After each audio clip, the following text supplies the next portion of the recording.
start a little early, so Dana will be here in just a minute. I'd like to call to order the September 14th, 2021 regular meeting of the Archuleta School District.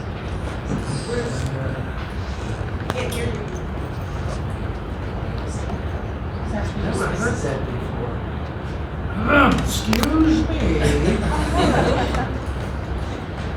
Robin, would you take the roll, please? Mr. Dryburgh? I'm here. Ms. Hayward's on her way. Mr. Lynch? Present. Mr. Moore? Here. Mr. Taylor? Here. Anytime you can't hear one of us, please say so. That's just fine. Okay, no problem with that. Pledge of allegiance. I don't think Bill Hodgson said turn down the picture. You're up. No, I'm sorry, I can't. But somebody else can. Oh, okay. Who's my volunteer? Raise your hand. What? Pledge allegiance. Pledge of allegiance. Okay. Yeah, take us through it, please, ma'am. I pledge allegiance to the flag of the United States of America and to the republic for which it stands, one nation, under God, indivisible, with liberty and justice for all. Thank you.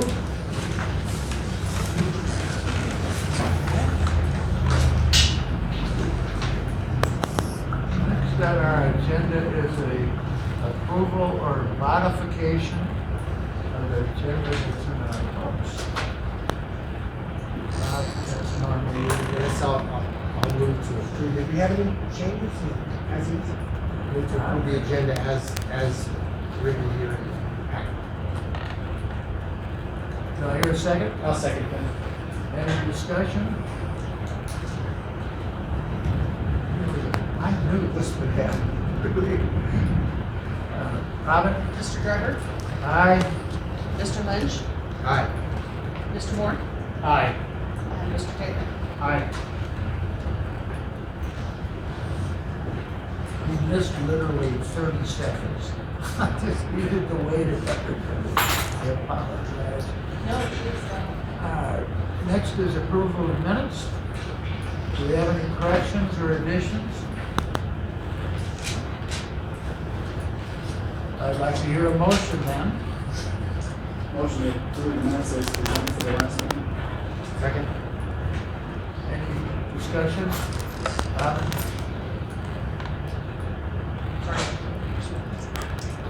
Mr. Dryburgh?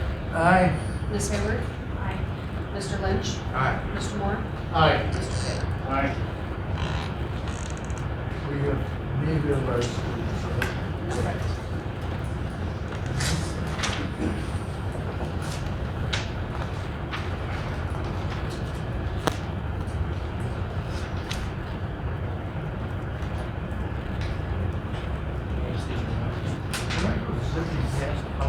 No, she's temporary.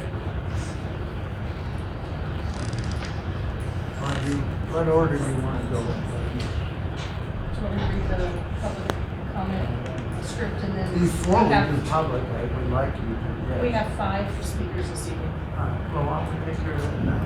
Okay. I'll start with public comment policy. The board will now hear public comment. The board hears public comment to learn about the preferences and concerns of our community. Questions asked during public comment that require further investigation may be referred to superintendent or designee for consideration and later response. The board will not make comments during remarks. The board welcomes comments from our community members, but to ensure that everyone has an opportunity to participate, we have a few ground rules that we ask folks to follow. Anyone intending to address the board shall sign in to the speaker sign-in sheet at the front of the boardroom. Speakers will be called to address the board in the order in which they are listed on the sign-in sheet.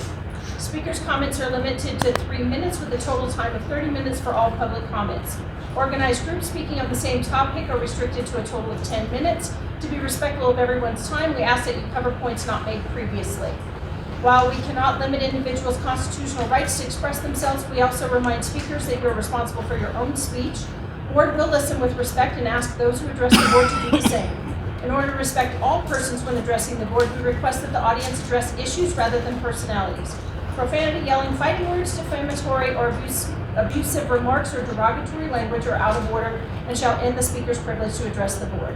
We thank you in advance for your participation tonight, and we welcome the first member of the public. Our first speaker is Dwight. I don't want to butcher your last name. Can you say it for me? Bill Howard. Bill Howard. I am a hard one, so I always ask for people to clarify. I appreciate that, thank you. I'm Dwight Billhauer, resident here at Pagosa Springs. First of all, I want to thank the school board for the decision from your last meeting regarding the wearing of masks this year. I even especially like the way you put it in the minutes of your last meeting. Current guidelines state that masks are required if not immunized, but the district will not, quote unquote, police this. It is up to the parents to set the expectation with their children. I really appreciated that. You're leaving the decision with the parents to raise their children, and I think that's proper and fitting. That's the way it should be done. What I was disappointed in was the decision on school busing and the wearing of masking on that particular matter. And I politely request the board to reconsider this matter if as soon as possible at your meeting under old business tonight, if that is possible.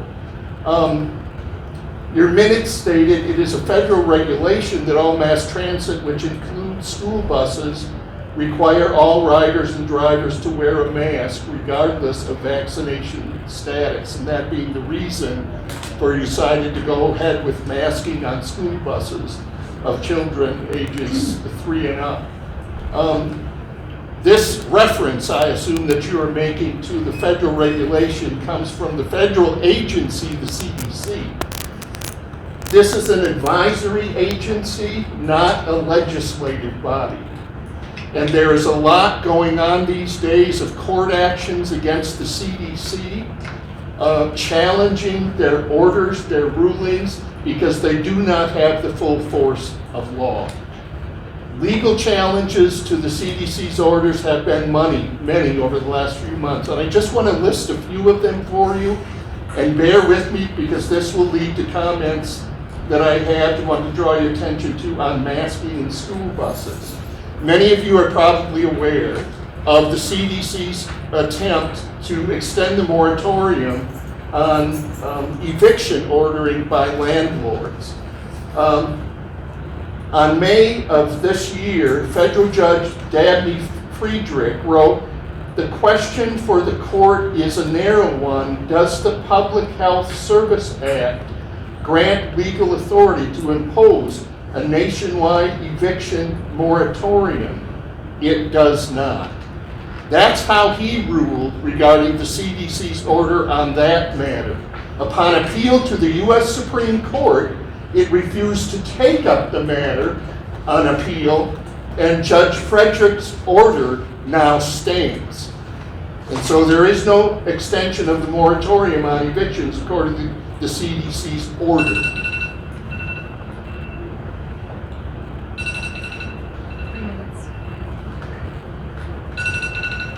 Okay. In Texas, there was a challenge to the CDC's federal moratorium on evictions. That was also made. U.S. District Judge John Barber ruled it unconstitutional. And he wrote on this matter, "The federal government cannot say that it has ever before invoked its power over interstate commerce to impose a residential eviction moratorium. It did not do so during the deadly Spanish flu pandemic, nor did it invoke such a power during the exigencies of the Great Depression. The federal government has not claimed such a power at any point during our nation's history until last year. Although the COVID-19 pandemic persists," he said, "so does the Constitution." And so he ruled against that order. There were orders that came out of the CDC on cruise ships in Florida. In Florida on the 18th of June, federal court judge Mijares struck down the CDC's rules about cruise ships. The judge issued an injunction against the CDC rules that are not being followed. Now, on masking, we all know about the First District Court of Appeals in Florida that they reinstated the state's mask mandate banning against the overreaching of CDC regulations. Most recently, you'll find it interesting, I want to read you something that happened in Pennsylvania. Sir, are you wrapping up fairly shortly? Yeah, I only have a couple more points and I'm done. Thank you. In eastern Lancaster, Pennsylvania, the school district made the following regulation. At this time, Elanco is not mandating mask wearing on school buses. Masks are optional but recommended. The school board approved that policy August 16th, according to its vice president, Gary Buck. The district school advised board members that the CDC order is unenforceable. That's from Buck. In Prairie City Monroe School District in Iowa, they issued the following mask guidance language. The CDC requires that masks be worn on public transportation, including public school buses, effective 2/1/21. The PCM school board advises all students and staff riding public transportation to wear a mask in accordance with this order. However, in accordance with Iowa Code Section 280.31, employees of the PCM school district will not be enforcing the CDC order. What I am requesting the school board to please do is follow the directive that you also gave regarding masking in the schoolroom. And it would be a simple order. Current CDC orders are that masking is required of all students on school buses, but the district, you will not police this. It is up to the parents to set the expectation with their children. As it is in the classroom, I hope it will be the same on school buses. Let's stop making the school bus drivers the CDC enforcers of their orders, especially when we're trying to hire new school bus drivers. It's time to let the parents guide their children in all of these matters. Thank you. Thank you.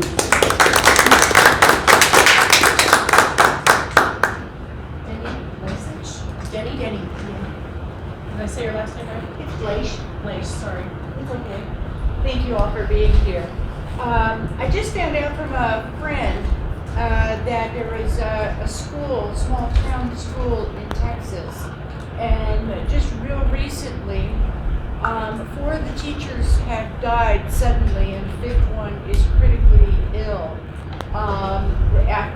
shortly after vaccination. So. And I'll also remind you that 4 British pilots also died right after they were inoculated. Long term, we do not know what happens. Now, I wanted to talk to you about COVID just because it's something we can't forget. At this time, as we head into fall, we could be seeing some serious side effects. And so I just wanted everybody to know that there's resources out there in the world. So let's start for a minute with ivermectin. When Dr. Fauci said that there's no reports, no studies out on that drug, it was then touted on mainstream media as a horse dewormer, which of course it is, but it's also used for humans. That drug was given a Nobel Prize for curing river blindness, which is a disease of a parasite in Africa. So there's also 30 or 40 studies, my figures aren't correct, but there's a lot of studies showing that it's a very viable drug. What is going on in our world? The foundation that we're all basing our lives on and what we're doing in the United States and around the country, it's based on a false premise. Let's think if we were building a house and our structure, our foundation is bad. That's what we have going on. We have, I'm sorry to say, but a very bad foundation going on that could kill a lot of people. Ivermectin is a good drug. There's many other good drugs that are used out there, but our foundation is saying, no, we cannot use things like that. So there's several different people that you can listen to. Doctors, In Texas, there's 500 or 600 doctors now that are helping people that are getting ill. And I think it's very, very important that we look at those kind of things as we come into fall. One of the things that happens is something called a cytokine storm or antibody immune enhancement. And that is when you come in contact with a COVID bug and you have a very serious, strong reaction that can kill you. Now, as of now, in this country, we're having a hard time finding data because we're not having honest people that are reporting data. But 25% of the fully vaccinated people are ending up in the hospital right now. Of those 25%, 20% are dying. I don't want that to happen in our community, and I'd like you all to take care, and please call people, call doctors that you know that can help you if you need something. And lastly, please look at the Emergency Use Act. The last line of it says if there's any other drugs available to use, that they cannot use at shop. They lied to you. Look at it for yourself. Thank you.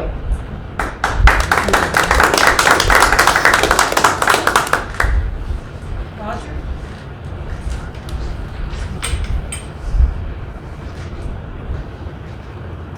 Hi there, thank you for your time, and I do want to start off by saying thank you to everybody here. I actually heard from one of the students who can vouch for quite a bit of other students that there was no harassment or anything in regards to students not wearing masks. I really appreciate you guys going above and beyond and allowing it to be optional. I do want to point out some things as well. There was a local publication last month that called those of us here who showed up at the school board meeting protesters. We aren't protesters, we're concerned, active citizens in the community taking action for something that has gotten out of hand. And to me, that is linguistic propaganda.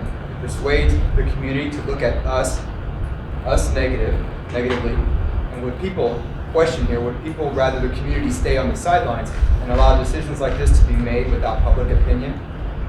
Sure, we have lagged, but we are awake now, and we are attentive, and we want to make sure that we're here to help you guys, and you guys help us as well. We're a community. That same publication stated that those of us in attendance and vocalizing our current concerns didn't take in Kym's presentation and information, and we met your presentation with deaf ears. We didn't. We just wanted to ensure that we aired our concerns regardless, and in fact, what happened in Durango is case in point. On August 12, 2021, Durango School District Board of Education reestablished mask mandates from using CDC and San Juan Basic Public Health Guidelines after informing concerned citizens just prior to that they wouldn't. This is why we are showing up as concerned citizens here, and we'll continue to do so. Side note, it was also disturbing to read that same article point out that children were introduced to the joys of distance learning. Again, I think that's linguistic propaganda meant to show us in a negative light while openly promoting an unnatural and disturbing trend of separation.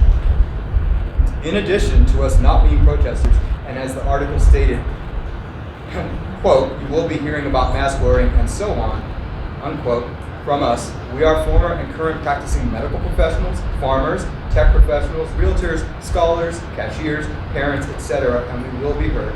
And we respect you guys hearing us as well.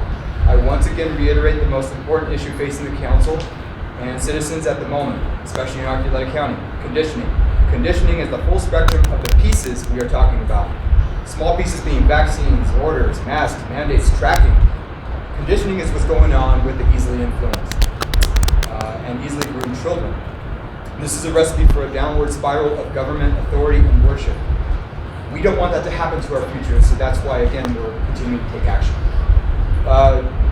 Changing definitions with the CDC, the WHO, other outlets, Merriam Dictionary, with changing definitions about what vaccine is, what a pandemic is. It does not keep us, it prevents us from moving forward and actually getting this result. So, I mean, the definitions keep changing. We're never going to get out of this until we start calling it out. We're just going to create a world of order followers if anything keeps going. One last thing I'd like to say is that compliance is not science, and I really do respect and appreciate everybody's time here. And thank you.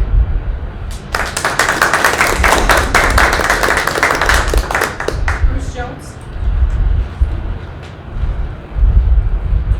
My name is Bruce Jones. First of all, I wanted to say I appreciate you guys. I served for almost 7 years on the PLPA board, several times as president, so I understand what it's like to make decisions pro, against, for, anti. And last week I wanted to stand up and say on behalf of the protesters that we did appreciate the decision that was made last week and how it was made and the course of action you guys took. I think one of the concerns of us as individuals, as having a student in high school, is that as much as I appreciate the decision made, it was also seemed to be based on the recommendations of the authorities that be. So though it fell as an applause, also stands to wonder what happens if they decide to re-regulate some of these things. I won't bore you with mask information and stuff like that, unless we get back to that. But the fact of the matter is my daughter is actually in English, and one of the books they are reading is actually called The Crucible. And as much as I am a fan of exposing my daughter to all different types and varieties of teaching and learning and these different things, one of the things they did today was watch a movie. That movie, and you can look it up right here, The Crucible, has both sex, nudity, it has a brief shot of bare breasts twice, it has a guy getting grabbed in the crotch. I'm wondering why my 17-year-old daughter is being put in a position where she is exposed to this, and in all honesty, for the first time, because we don't watch movies like that. And secondly, with the opposite sex there, to then turn and look at other genders. So The Crucible is actually, it's actually been banned in several different states from the school system based on the different things that they've done. So all that I'm wondering in my question is how, why, when, and where, and who's making these decisions and who's enforcing them. Because that's a bad way, yet again, for my daughter to be exposed to some of this stuff. So I just wanted to make that clear. And yet again, just want to thank you guys for your time, for your effort. Definitely do agree with I'm not saying that I'm the majority here, but Bayfield did stand against the mask mandate on buses. On your website, it actually says, and I quote, let me get there. It actually says that masks are required on ASD buses in accordance with federal law and CDPHE's executive order. CDPHE's executive order I agree with, however, federal laws do have a process, which I know was explained last week through the judicial system, and I do not feel that there is actually any law outstanding that would require you guys to be mandated to agree. As we know, the CDC, San Juan Basin Health, and different places are offering suggestions. And on the PLPA board, we obviously initially took that stance as well, but then moved to the recommendations. So appreciate you guys again. Thank you for your time.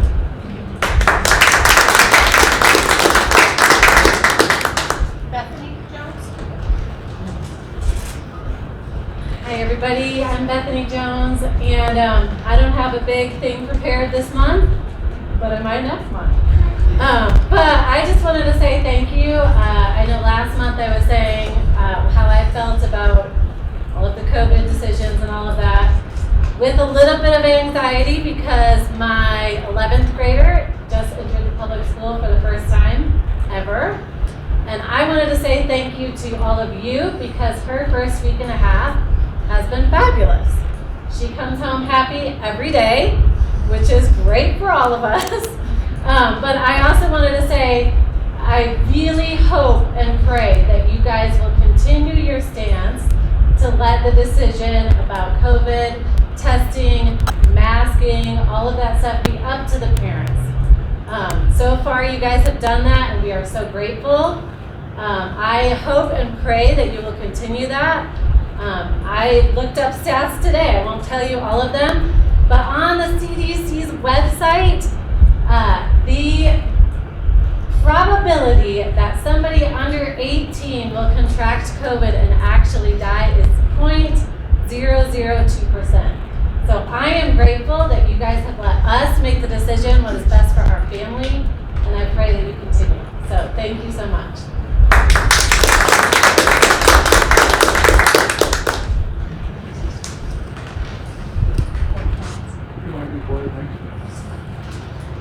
we have on the board who has the report? I attended the BOCES. Make sure they can hear me. Oh, sorry. I attended the BOCES meeting, the San Juan BOCES meeting last month. And I have a short set of notes with some highlights that I'd be happy to share. And I'm attending the next BOCES. They are weird on our schedule with our meetings. So the BOCES meeting for that month is always the day or week just after our meeting. So it's like been a while since I've attended that every time I give a report. So I'm attending one tomorrow, but the San Juan BOCES is the cooperative that our school district belongs to, along with other school districts in the Southwest, and that provides special education and special services for students. So at our last meeting, we got a brief update from Royce Tran, who's their behavioral health services professional, about the impacts of the scenario that we're in on student mental health and what the BOCES is doing to help support students and families in that role. There's also some additional grant funding that's enabling work to more widely impact districts at no cost to us. That includes some LPOMAR funding for trauma-informed education, as well as offerings of trainings to teachers and regional staff through a Fostering Youth Resilience grant, and some partnerships with youth organizations. The Southwest Colorado eSchool also still has an elevated enrollment, but they're doing well. And other than that, every school board member that serves on this board gave a report about the rollout of the school year and how it was starting. The majority of these districts were similar to our district. I'll just make a note that the Durango School District is not currently part of this cooperative. So that's kind of all I have to report. There were a couple of hirings and resignations that were pretty typical, but as always, if anyone else is interested in more in-depth information, I'm happy to share. Good question, Mayor. For the eSchool elevated enrollment, does that just mean that it's far beyond what they expected to be enrolled? They have connectivity problems? Nope, they are, so last year when there were some quick changes that needed to occur and a large student load that wasn't expected to the eSchool, they were able to quickly make some changes, and the report from Steve Otter, who's their director, was that their enrollment is still higher than their expected enrollment, but they're managing it appropriately. Does that mean they include additional staff? So it's a bigger question. So their enrollment capacity is about 80 full-time students, and the enrollment capacity is related specifically to not, because it's not in-person school, the curriculum is through Jeffco Virtual Academy, but there is administrative work, you're right, and also requirements to provide special services to students even enrolled in these schools. So those are some of the limitations, but they're making the accommodations and figuring it out. Thank you. Anything, Mike? Yes, sir. I'll give a brief update on the URA meeting. To make it brief, then I won't say anything all. So I attended, the town had a public input meeting on the Urban Renewal Authority that they formed. We have a vacant seat on the board that have yet decided. We decided not to put someone on there for now, but we're staying in touch with that process as it goes forward. I attended that, Dana did, we sat in and listened and asked questions at a public input session. And that process is being guided by consultants we held 3 public input sessions. They are in the process of trying to identify possible sites within the town that might be suitable for some sort of development where the renewal authority could help make that happen. Either by financing or infrastructure or some of the needs that we know about. What I believe we really learned is that it's a process that's going to take some time. slowly going along to get public input. We'll keep our ear to the ground on that.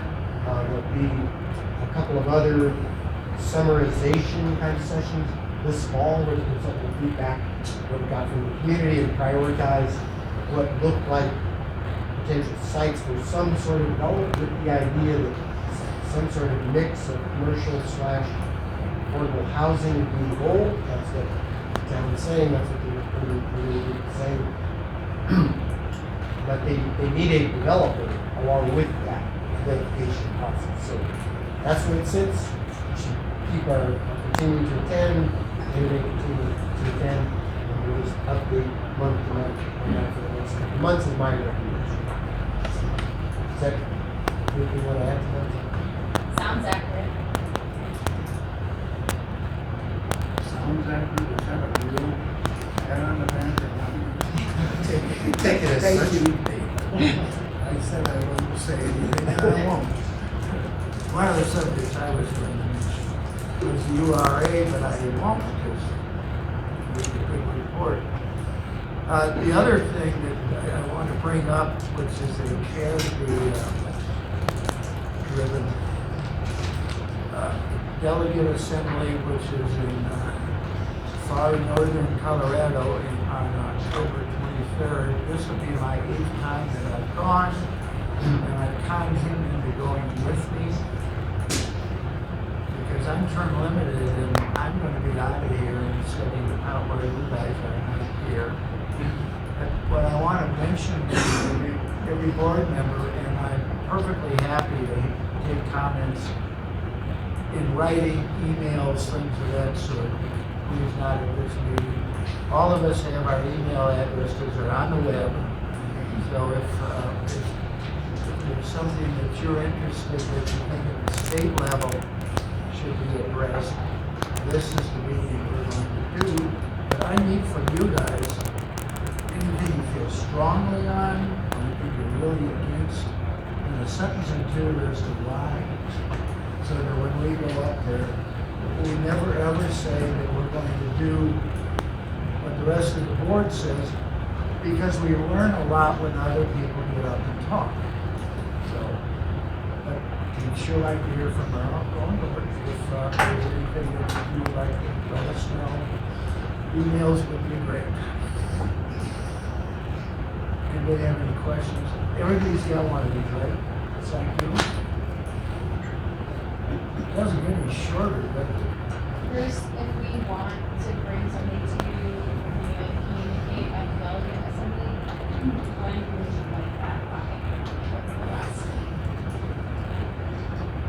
give me a week if you would before, which would be like the 16th, so that, I may have to talk to other people to see, what they think. I could get that done. Anybody else got anything?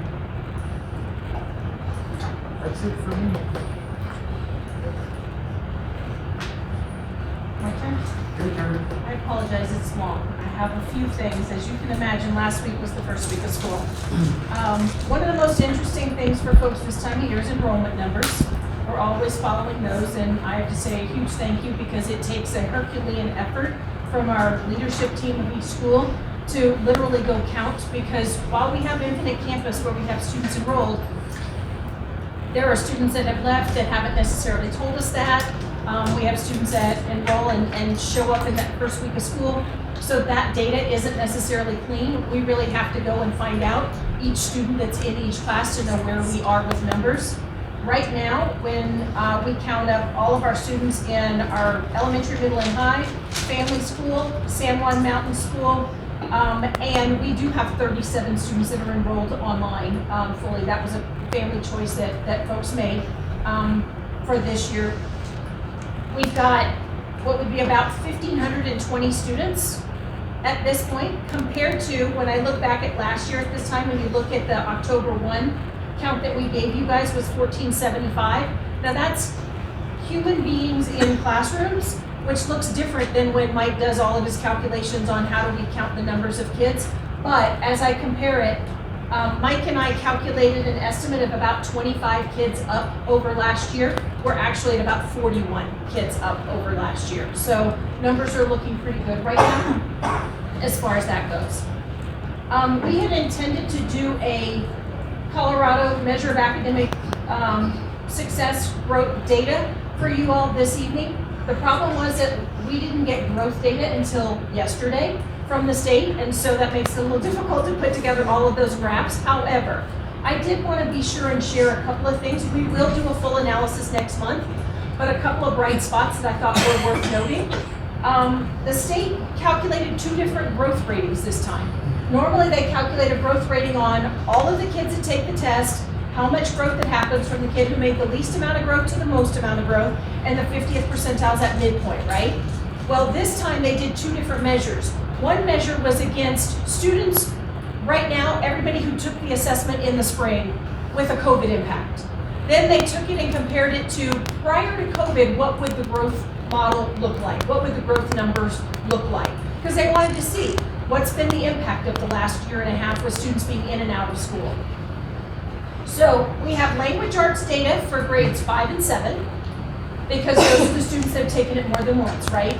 I'll remind you that the state of Colorado made the decision to give the language arts test to 3rd, 5th, and 7th grade, and the math test only to grades 4, 6, and 8, right? So the kids didn't take the whole suite this time. Our 5th and 7th graders took language arts, our 6th and 8th graders took math. What I can tell you is our 5th graders performed literally maybe 2 points below the state average for growth percentile. The state average was 49th, we were 47th. So it was very, very close there. But our 7th graders performed significantly above the state average at the 58th percentile. And they outperformed even non-COVID growth expectations. So congratulations to Chris and his team, because our students did a phenomenal job on our English language arts assessment. The state average of growth against non-COVID, just if we were just comparing it against a year that didn't have any impact, would have been at the 40th percentile. Our students performed at the 48th percentile. So by far, the growth was, we could consider it high growth for our 5th and our 7th grade students in language arts. In math, Is this CMAP? this is Or CMAS. CMAP? In 6th and 8th grade, our students outperformed the state growth expectations in both 6th and 8th grade. In fact, you would consider our 6th and 8th graders percentiles in both high growth. They outperformed the state average when you looked at it through a COVID lens. They outperformed the state average when you looked at it through a non-COVID lens. So congratulations again to Mr. Hinger and his team, because they outperformed the state in terms of growth measures on Colorado Measure of Academic Success. As far as a COVID update, we've had 5 confirmed cases of students so far since we started the school year. San Juan Basin Health has informed us of those. We've only had 1 situation that we knew of prior to San Juan Basin Health. These are families that went in to their health providers, and then San Juan Basin Health provided us the information. We are beginning the same procedures as we used in the spring, through a standpoint of if a family is impacted in any way, shape, or form by a case within their child's class through contact tracing, we can provide free testing if a family wants it. That's free testing on day 5, and they can return on day 7. If they choose not to test, that's okay too. They return on day 10. But that's the same protocol as we used in the spring. We do have a new nurse. Her name is Raj Ender. Raj came to us from New Mexico. Luckily, Morgan is still here. She's working in the area. In fact, she subbed in kindergarten last week, and she is subbing for Jade, who is the health aide here at the middle school, because Jade will be out on maternity leave. Morgan has met with Raj to share letters we used, kind of protocols that she put together. She really had to build it from the ground up last year. She did a phenomenal job, and she's sharing that so that Rajender doesn't have to make everything up from the very beginning. We did get new guidance from CDPHE 2 days ago on quarantining. They went through this whole process of explaining, what's the flow chart, and I've brought copies for anybody who wants one. I will pass those around. You're welcome to take one, just so you know what they provided to us. First, I'm going to slide that over to you for anybody who would like to have that. But Where we are right now is we do not ask our families what your child's vaccination status is. We do not ask, have you had COVID in the last 90 days? And we do not ask, were you wearing a mask last Thursday?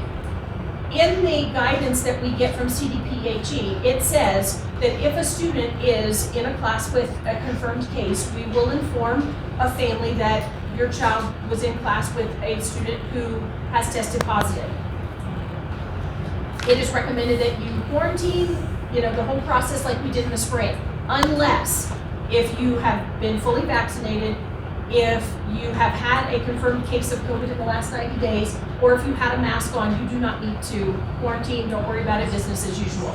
Because those are still business as usual, we're going to keep operating in-person schooling because we will have students that meet any of those criteria.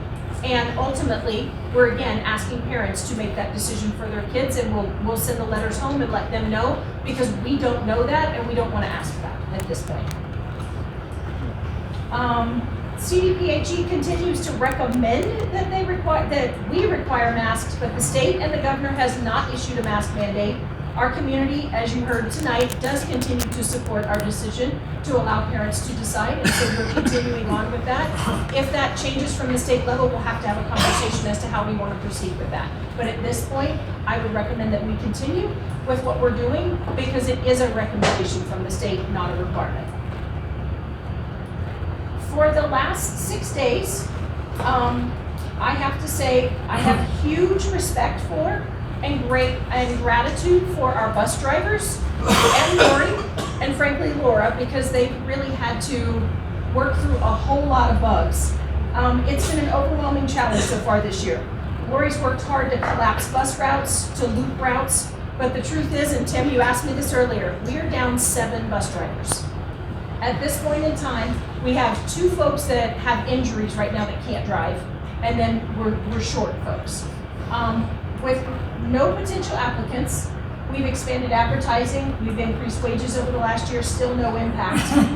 We will likely be bringing you a proposal next month around recruiting and retention, potential bonus, something that we can do to try to get applicants. Otherwise, we're going to have conversations around what transportation we can provide within our community with the workforce that we have. So we're hoping not to have to get there. We're hoping to be proactive and try to create incentives versus having to eliminate routes.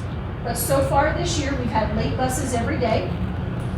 We've had bus contracts on a route that we had 38 students that had a contract in, and when the bus driver showed up to pick up kids, we had 68 kids get on the bus. So we have some challenges to work through. We've had contracts at the last minute, and the bus barn staff has really tried hard to get those into the system. We all know we've had road construction, and that's a challenge, but folks are navigating that. We've also had parents show up to pick up kids without notifying us that they're coming, which means we have to go pull kids off the buses, which make buses late. So we're trying to work on communication to make sure folks know how to make the system work together. Some of that is the caveat that folks haven't done this in about 1.5 years with full force everybody in the business. So we're training folks, and every day gets a little better. Yep, please. On the bus drivers we need, have you got a feeling of just lack of applicants, or are they scared of restrictions, having to wear a mask or not wear a mask? We didn't have applicants before, whether people had to wear a mask or not. I mean, as when I came in, the first conversation Lori had with me is we have difficulty getting drivers. And so I know it's a difficulty. I'm sure that there are layers of complication on top of it for everything we require out of folks, but absolutely, it's always been a challenge. And it's not specific to this school. No. Or to this state. Oh, no. In fact, I sent Laura a article last night that Kansas City Public Schools sent out a communication to parents. Be prepared if a school bus doesn't show up one day at your child's stop. It's because we don't know how much longer we can continue to provide transportation. So it is a nationwide issue at this point, unfortunately. Do you happen to know what the total turnaround time is for training a new bus driver who has never had a Class C or whatever? They have to go through their CDL training. I don't know, Laura, do you know? I don't know. We do the bus training while it's parked, and then the driving training, all the different tests and stuff, I would say about 4 weeks. So it's not like we could put somebody on next week. Yeah. Where do they start? It's to get the CDL for school buses. And then they can drive local routes, and then to go over the mountain passes requires additional training. Now, is any adjustment to incentive you spoke of, or things that we can talk about, is that new door? It does. It does. It does. That's why I gave you the heads up. We'll probably come back to you with that item next month. Has there been a comparison between people that have CDLs and the jobs that they currently hold and what we pay for that same qualification? That was part of the conversation we just had this week, is to look at not only that, but even potentially employers that may be less than hours over winter time that require CDLs, that maybe folks might be interested in working during that time. So we're definitely brainstorming all of those things, Dana. But any ideas that you have, by all means, shoot my way, because it's going to take all of us to come up with how we do this and staff this out, because it's been an issue for longer than since I've been here. How much do you think it might be, purely wages? Just, what's that sensitivity? Well, it sounds ridiculous, but double the wage would be 70 applicants. And I don't know, that there's budget implications for all that. Yeah, I don't know. I know that Mike and Lori and I've had a number of conversations around trying to get hours to the threshold where bus drivers get benefits, full benefits, that maybe that would be something that would be attractive to applicants. Certainly, we've got bus drivers that make in that $20 an hour range, and we are comparable with surrounding districts. Mike does a really nice job of comparing that every year to make sure that, we're not being outpaced by other school districts, but everybody's got the same issue, unfortunately. Doctor, I've been here, this is the 8th time we've talked about bus drivers. We've never not had a problem. And if you drive through our state, you can look at any school, you'll see a big banner up saying, we need bus drivers. It's just a very difficult problem that we all have. They won't let me drive, so. And to be fair, it's not an easy job to have 60 to 80 kids behind you as you're driving a great big vehicle around town. It's challenging, and it takes a person with a whole lot of poise and patience. And our drivers are awesome, but it is not an easy job. So now we're really having to look at activity buses, having enough drivers to take student athletes to away events, being able to staff dismissal routes when we have field trips and things like that. So we definitely need to do everything in our power to get applicants in, so that we don't end up impacting the ability to get kids everywhere they need to go. But one of the most difficult challenges right now is, honestly, our drivers are taking a whole lot of abuse from folks who are showing up at their bus stops, getting on the bus, and yelling at drivers for drivers being late, for kids not being on the bus because they got off somewhere else or they got on a different bus. We went through the process of cleaning up bus routes, but honest truth is that we had a bus driver show up at a bus barn in tears yesterday because someone was so unbelievably ugly and abusive to them. And so I will tell you that I'm going to put out communication with an expectation that folks not treat bus drivers that way, and if they do, that they will lose their privileges to ride the bus. That's not okay. You can't yell and scream at bus drivers, call them names, use foul language, and frankly threaten them. It's just not okay. And so I appreciate that greatly. And then finally, we understand we're trying hard to continue to work through that. Every day, Lori and her team get better. They're collapsing routes. They're trying to combine things together to make it work. There's still some delays at the high school. There's still some things to work out. We sent out something today asking parents to please be patient.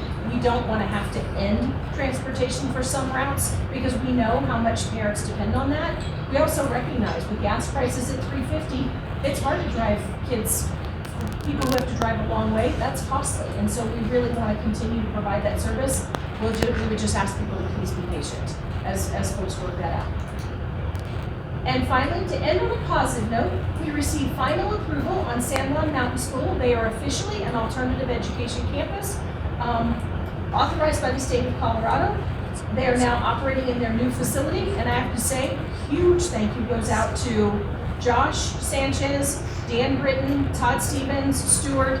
Those folks worked unbelievably to get the certificate of occupancy to make sure that they could operate in that first week of school. And kids are so very excited to be in their new space. And if you haven't been over there, I would encourage you to go check it out. They've done a tremendous job making that a wonderful learning space for kids. And they're operating. Don't go this week, they're at Chocolate Canyon, but they'll be back next week. And that's all I have. Thank you. Anybody on the board have any questions for Dr. Kym?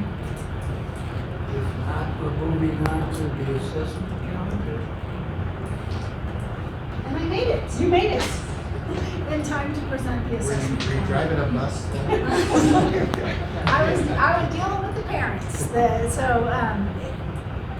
Dr. Kym speaks well about bus drivers, and I just want to echo that they have really gone above and beyond and trying to maneuver and to keep kids safe and to wear the masks, and it's just been heroic. So thank you to all our bus drivers. But assessment, I have presented in the board packet a color-coded chart that I share with administrators. We in the district have some required assessments that look at performance statewide level, and also several plans that are mandated by the state to help determine early literacy or reading skills. Every time I used an acronym, I tried to spell it out first. And so you see some real long names, dynamic indicators of basic early literacy skills is the DIBLS, and that's given 3 times as a Colorado State required exam. In the second column, I have listed the grades that are assessed at the different times and the windows, and as we get closer to CMAS on the website, I estimate minutes for each grade, how much time we actually spend testing, because we try and spread it out. We don't want to test everybody all the time. In addition, under the blue band, we have federally required exams. Those are for English language learners. The sort of watermelon colored band are local assessments, and that helps us determine our gifted population and our NWEA that we presented last time. And then the gold colored band are surveys that we promote in this district to help us measure either social emotional learning. The Healthy Kids Colorado is a biannual test survey that we give to secondary kids, and then the student perception survey and the teacher perception survey. So all of this helps create a comprehensive picture of our student body, our growth, our social emotional, and information that we can use to better serve our students.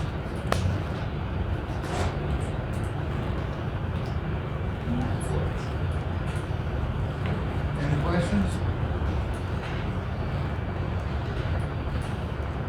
Okay, thank you very much. I think Mike, you're up. Good. Angela's here. Mike, oh, shoot, Mike. She's here. Wave at me. There you, well, I couldn't see you because of Tim, I apologize. Yes, we'd be happy to hear this from you. Well, my business manager Shani is not feeling well today, so hopefully I can answer any questions you guys have related to our budget versus actuals.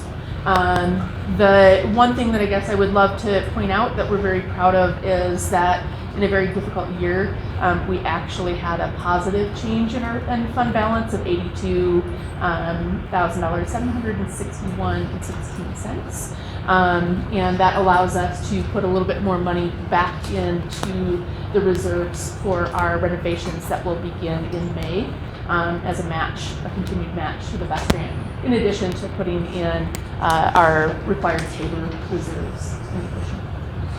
And so were there any specific questions about the budget actuals? I'd like to make a comment. I think it's more of a compliment. I remember when we started the school up, there appeared to me to be very little interest in going out and getting grants, which drove me nuts. And all of a sudden, you guys are doing very well in grants. I wanted to mention that I noticed that. That's good, because when you have a charter school, if you don't do it, you're not going to be around for long. It's so important. Well, and a big part of that is facilities. There's an additional expense. We have been lucky enough to purchase the building just over a year ago and then get the BEST grant. The renovations for the school to have an educational occupancy permit were identified at $1.4 million. And so we did get a BEST grant for that $1.4 million, but it's a matching grant, so it's about $650 that will come from BEST, and then we've secured the other funds in a variety of different ways, either through private grants, through some of the ESSER funds that we're working on, reserves in both the building corps funds as well as ours. The mill levy money will be put to that too, because it's all safety and security funding that we're working on. And that will bring us completely up to code for ventilation, fire and safety, egress, bathrooms, and bathroom fixtures, and then we'll add a commercial kitchen as well. And you'll do that work next summer? So we are hoping to start May 23rd, and so we will be off-site after our break that starts on May 23rd for about 4 weeks. In the community doing field work in the month of June, and then it should be complete by the start of the next school year for that. So we have an architect that will be submitting plans at the end of November, and a contractor on board that has already given us a pretty good general estimate for the BEST grant that will be pricing out all of that stuff once we have a building permit or approved set of plans. Congratulations. Thanks. We're a little worried about lead times, as it's strange times, just like hard time finding bus drivers, kitchen equipment's hard as well. Mike, do you have any comments, questions, anything? You're doing a very nice job. Their numbers are going up. They spent about what they anticipated. They brought in more general fund money than they anticipated. And they did not even use some of the rest of the money that they could have.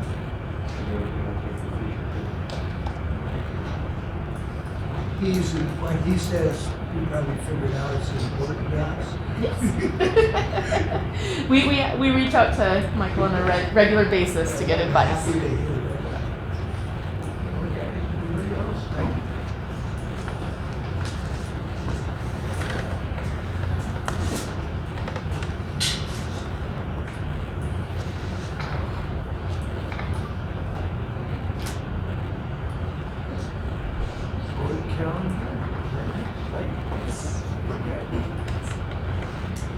You'll notice some of your updates in there, dates, October 22nd and 23rd. Bruce, you and Bob have talked about attending delegate assembly.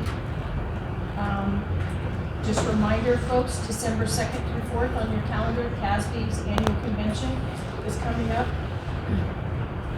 And Robin added the BOCES meetings as well as Pagosa Peak Open School meetings, so you know when those are. In case anybody would like to attend, you're certainly welcome. I know Angela and her board have extended an invitation if anybody would like to. Any comments, changes, anything at all? No, okay. Dr. Kym, I know this is your job again, and you're going to talk about affordable housing. Well, last month, Dana expressed interest in discussing a potential resolution like the hospital board passed in August They did pass it, and they passed it on to you all as a potential, just so you know that they did that. That basically what they asked is that the community recognize that we really want to move on affordable housing and taking a look at what options are available. So Robin put together a draft based on what the hospital developed. It is completely a draft, it's for your consideration, and just to open the discussion, since you all asked for a potential discussion around whether you might like to engage in a resolution or not. So it's a discussion item at this point, but you have a potential resolution that Robin has put together based on their template. And the floor is yours to discuss. It's really your item. All right, now this is the first time anybody has seen this on the board, right? You all saw the hospital one last You've seen month, this. but this is truly based on their same template, so you can destroy anything that's in there that you don't like, you can add anything you want to, but it was based on a request for you all to have the conversation.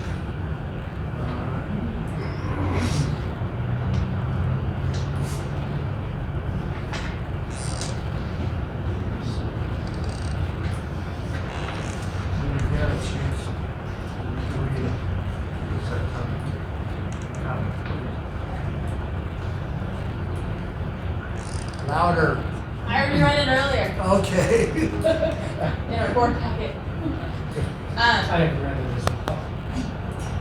Yeah, I just wanted to discuss the options that we have to potentially make a public statement about the school district wanting to be a part of the solution to the affordable housing challenges that are facing our community, that are impacting our ability to employ the best possible educators and staff in our district. And I think that this challenge also extends to the families in our district.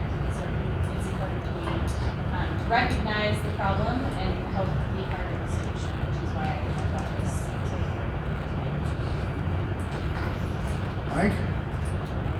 I read the draft, and I didn't have any changes or comments. I like what was presented. I do think we need to aggressively pursue something, but we need to get all options on the table.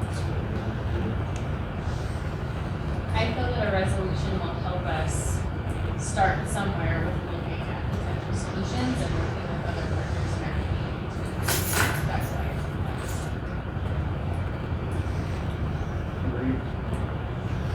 So I guess I think that the question someone will ask is like, so who's supposed to do something with this? And I think it says it at the bottom. All the government entities, so it implies that we're willing to work with them. We don't just say this, we have to put it out there, but we'd actually put in time and reach out to them, talk to them, spend time and energy on that. It isn't, I guess I'm trying to say, it isn't something you just get to say and then hope someone else does it. You have to be willing to be part of it. Are we aware of anybody other than the town of Pagosa who is doing something as opposed to just talking on affordable housing? In our community? Yeah. Well, I know that there's a task force that Mr. Lindsay has been a part of. Am I correct in that? Yeah, we have a nonprofit organization. That are trying to work with the town, with the county, with the school district, with the hospital. The hospital hosted a conversation among leaders within our community just to have to talk about who's doing what, who has what land, who has what resources. PAWS came to the table, La Plata came to the table with a conversation around who has what resources that could contribute toward this challenge. And folks are still trying to put together what are all the possible solutions, because it's going to involve a cost to any of our organizations.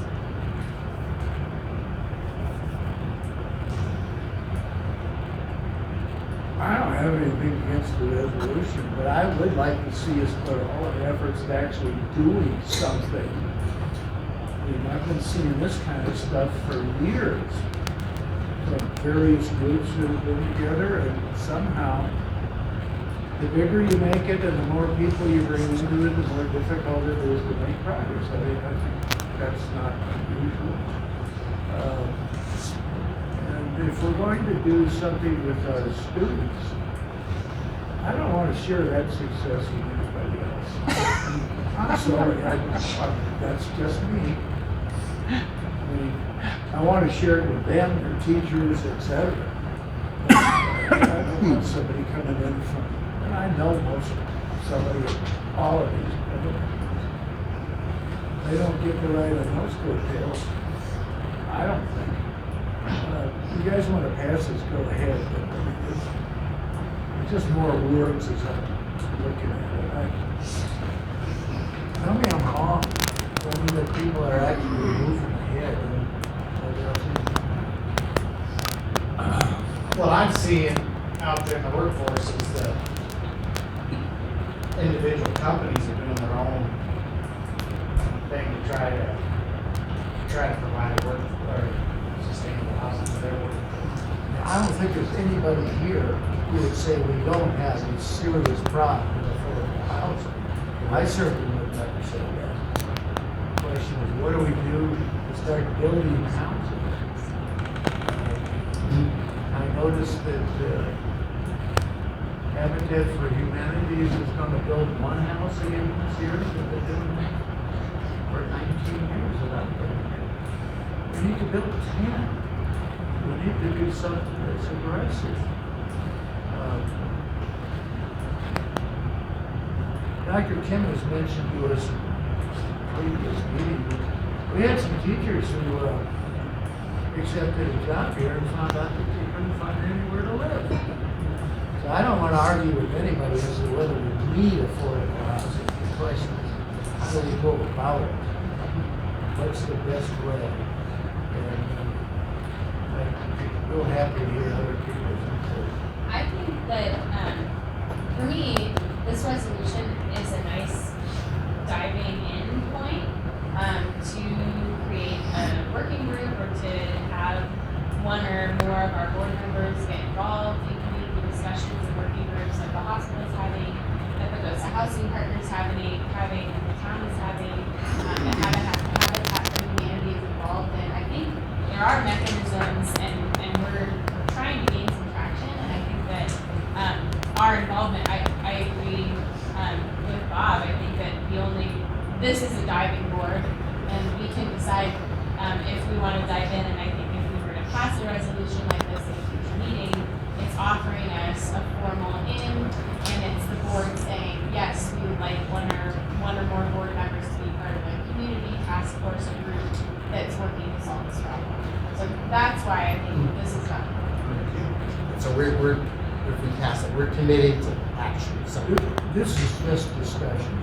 Right, but when and if it when we pass it, we're committing to some kind of action. We might study it ourselves. We might see what they do in some of these towns where the school owns they'll study. We could dive in more actively ourselves. I'm for that. From my perspective, in terms of the work that I would do with our district employees, if the board chooses to take action in the form of a resolution, it gives us guidance to say, our board supports this, now let's build some of the goals in our strategic plan under priority 3, which is recruit and retain a quality staff. Let's start making sure that we're figuring out ways to do that, which means that you should start to see conversations around budgeting if we're going to build some things and some of those things. But it gives us the guidance that says the board wants us to do this. Now let's put it into action by building goals and action plans within that strategic plan. Which could lead to building trades doing Yes, which will lead to building trades doing Yeah, all that kind of, so there's real stuff we can start to absolutely organize. And we will do that if the board gives us the guidance, even if you don't do a resolution, as long as you give us that feedback, we will take that and start moving forward with it. I have no problem with the 4 of you passing this. I'd rather see something with a hammer and a nail in their hands, doing something. We're committing to some form of action, not just more words and gestures. Would you like me to draft a little bit more to the resolution? I would. Discussing I really the would short if you would do that, please. Yeah, for both of us. Yeah. Dana, would you like to be a part of that since this was something that you had strong interest in last time? Yeah, I just would want to get a little bit of clarification from the other board members about what kind of other language they want to see addressed, or if it's more action oriented, or if it's more verbs. I'm not sure what we're looking for. Action I'd be happy to orientated partner. would take care of me, all right? You get my vote if you put that in. You got your votes already. It's a serious problem. We gotta get going, and we gotta do something about it. You know, it's not part of this, but just a little editorializing. There's a lot of talk in the community right now about short-term rentals. And I think you can make the case that that's one of the ways, like it or not, you've got to figure out how to put a cap on some of those things with the neighborhoods, communities, and whatever. 'Cause that's sucking up a lot of their inventory of possible rentals. You have to face the fact that that's one of the tools. It's not one wheel to do, we don't have to say anything about that, but if you're out there in the community supporting that, that's probably not a bad idea. There's some caps and limits on that. Any more discussion?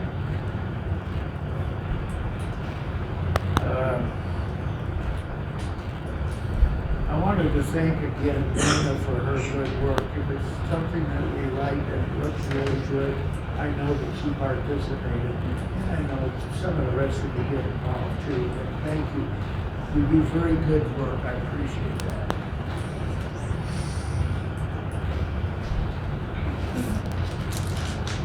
Okay. Let's talk about opening the 2021-22 school district. Yeah. So we welcome staff back, and it's always a big event, and want to thank, I know Tim got an opportunity to be there this year, Mike was there in the auditorium to hear our presentation, to launch the school year, to launch staff, and certainly welcome everybody back. Our theme this year was we go the extra mile. And what we asked was each of our administrators gave us stories of staff members that had gone the extra mile for kids, that had made a difference last year because of the challenges that we faced. And Laura and I were able to share examples of bus drivers that went out of their way on a Saturday to take a kid's homework to their house because they left him on the bus on a Friday. We were able to tell stories about, teachers who jumped in and said, I'll become the expert in our building on Schoology and I'll train everybody else and contribute that. We talked about Mr. Hinger's staff who kind of wrapped around a student who needed a creative and a physical outlet to really use his energy in positive ways, and got him involved in Taekwondo, and ultimately in the end that young man was able to step in and intervene on behalf of another student who had a pretty catastrophic accident happen to him over the summer, and where he wouldn't talk to anyone, that kid was able to bring him out of his shell. And so some of the conversations or some of the stories that Laura and I were able to share were all about going that extra mile. And it was really great to honor our staff and recognize that we continue to look for ways to make a difference for kids, but we also want to honor the fact that we have an extraordinary staff of people that go the extra mile for kids. And when we were done, we thought, well, if we're going to talk about the miles, the extra miles that our staff goes for students, we're going to do an extra mile for our staff and having a little fun. And so what that ended up looking like was all kinds of creative outlets for our staff to do team building and having fun together. And Laura got to man what we called affectionately the hamster balls, where people played a little bit of 3v3 soccer inside of a hamster ball. And certainly you can see the smiles. Folks had a really good time. We had hula hoops that folks played with. We had physical challenges and mental challenges all around the 5 priorities of our strategic plan. And so priority 1 was success for every student in every class every day. The longer, eloquent version of it is in your packet in terms of what priority 1 is, but folks really looked at doing some problem solving and doing some work together all around that priority. That was a mental challenge versus a physical challenge. We had Ms. Vining and Ms. Jordan each manned the station where folks had to come and I believe we had folks riding bikes. I believe we had folks playing cornhole. I believe we had folks solving puzzles all around our priorities. Again, Laura had partnered with Families and Community, and she did knock down too many people in the hamster balls, which was good. The upper left-hand picture is probably one of my favorites, and that's Casey playing 2v2 soccer. Priority 3, we have an all-star staff, and Mr. O'Donnell had a puzzle that folks had to solve there.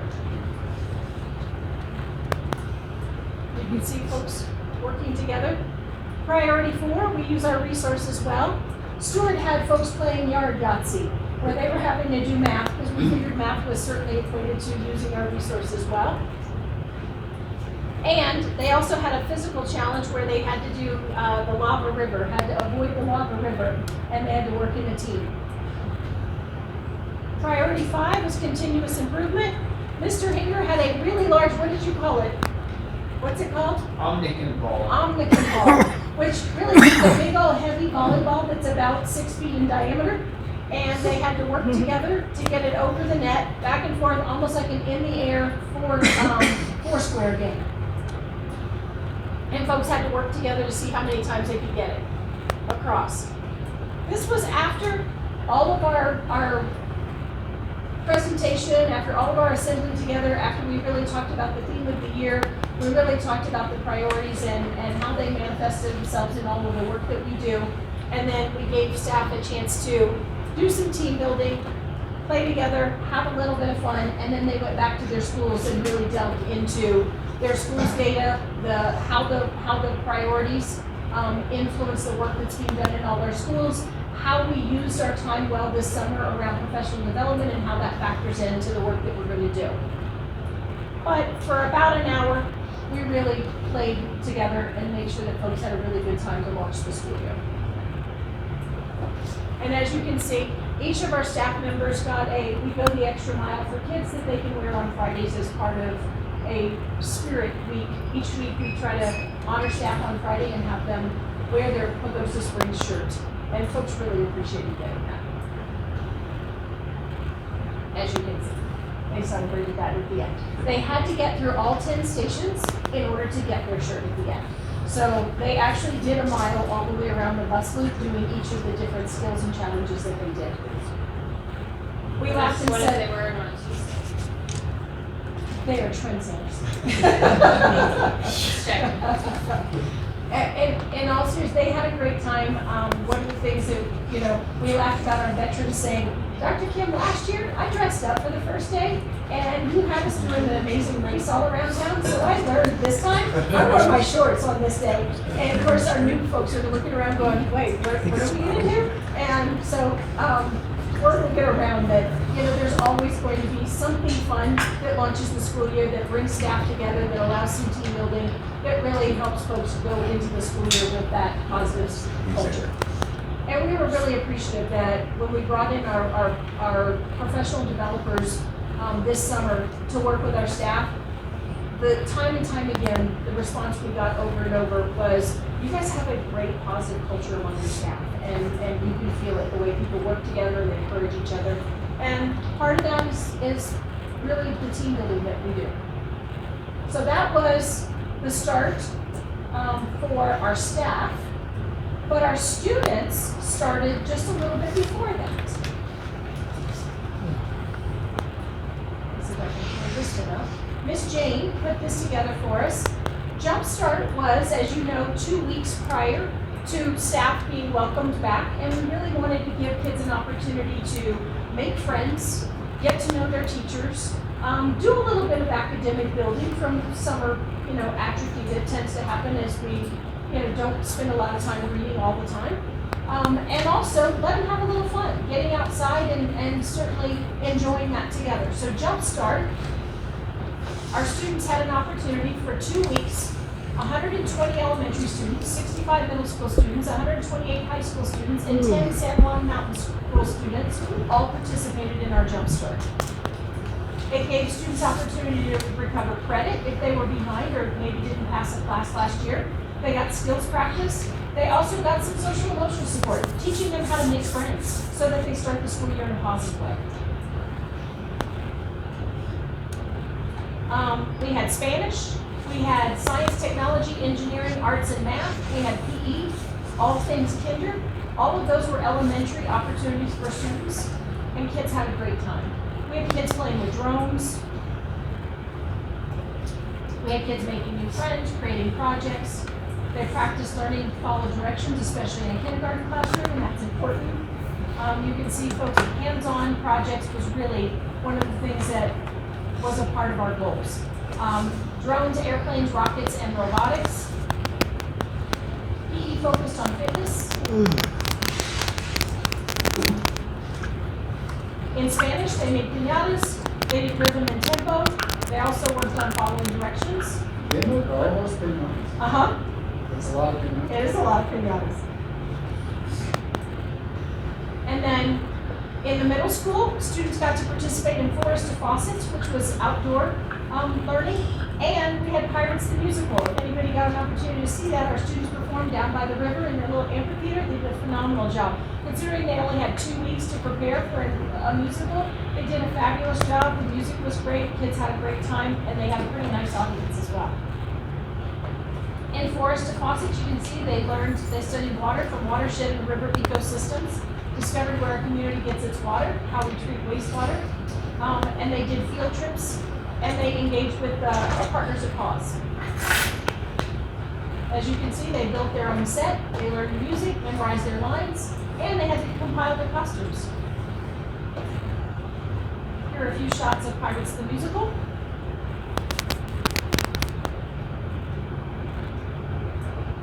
You see how many kids were involved in that. They had a great time. And then high school jumpstart, we had backpacking, freshman boot camp, first aid, day hikes, photography, leadership, senior prep, and fitness for fun, along with credit recovery. You can see backpacking, students learned to identify rocks, animal tracks, edible and non-edible plants,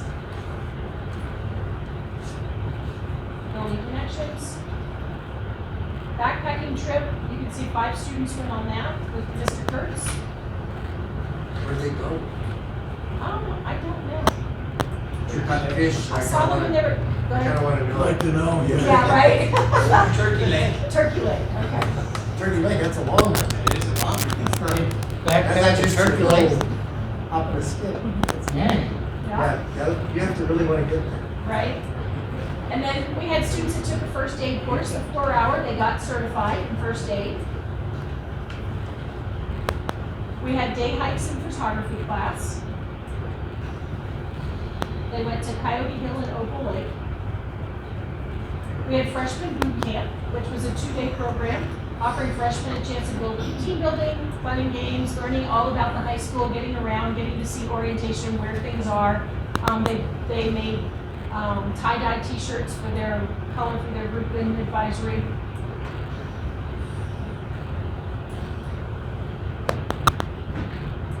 And San Juan Mountain School, they researched the local national forest, backpacking, developed presentations for the class.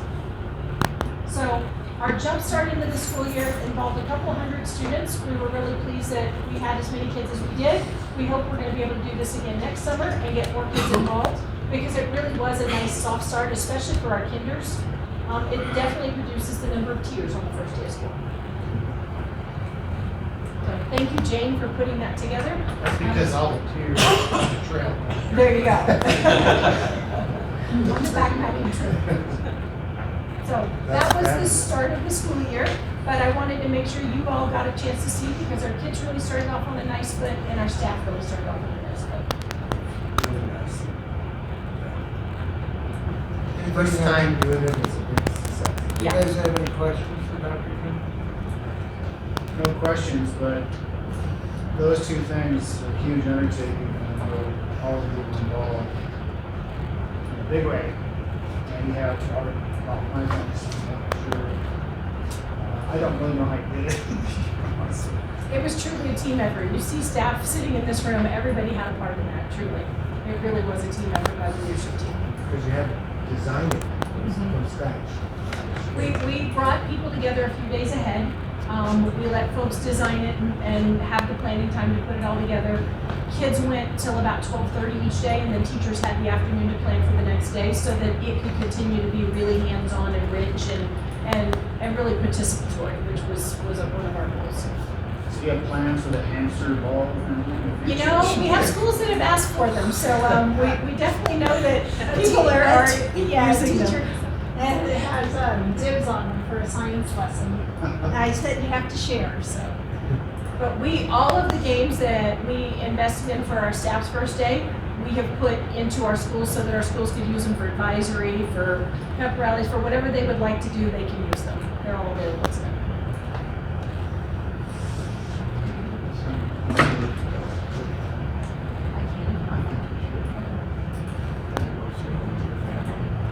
I'm trying to get Kym to move so I can give a speech. She won't let me if she stays.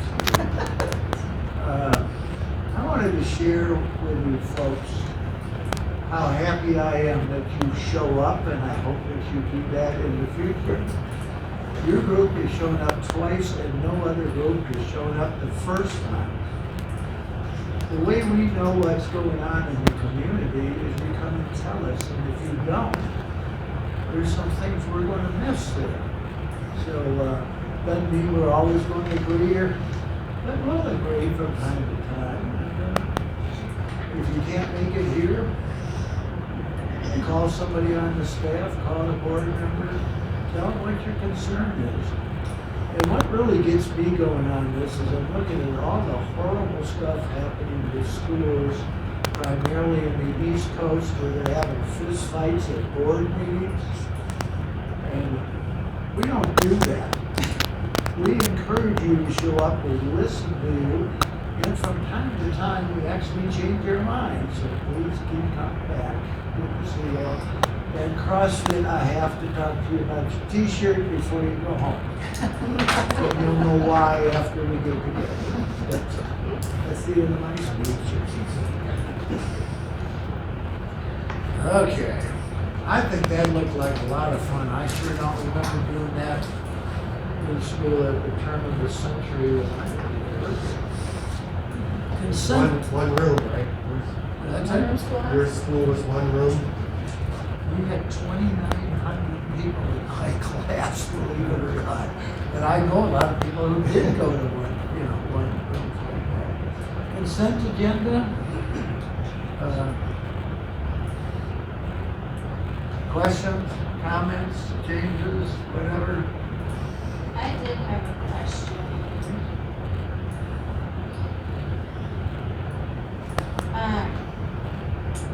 So I just happened to know that